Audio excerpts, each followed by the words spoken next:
আমাদের বাড়িতে বাংলা একটা কথা আছে, মা মরতে আসেন শোভাজার বাড়ি রাজবাড়িতে নাচ দেখতে এবং গান শুনতে, দাঁড়িদের বাড়িতে গয়না পরতে, মিত্তির বাড়িতে খাবার খেতে। এবং এটাও ঘটনা, শোভাজার রাজবাড়িতে 1940 সাল অবধি বাই নাচ হয়েছে।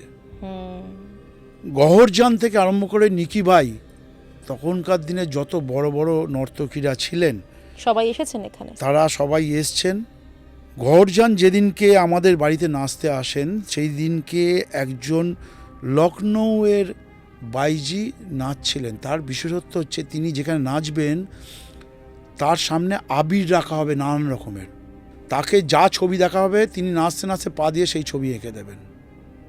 যে ইংরেজ জেনারেল সেদিনকে উপস্থিত ছিলেন তিনি কিছুদিন আগেই জাহাজে করে এসছেন ভারতে, তিনি হঠাৎ যে জাহাজে এসেছিলেন সেই জাহাজের ছবিটা যখন তাকে দেখান, নাচতে নাচতে সেই জাহাজটা আবির দিয়ে তিনি এঁকেছিলেন পা দিয়ে।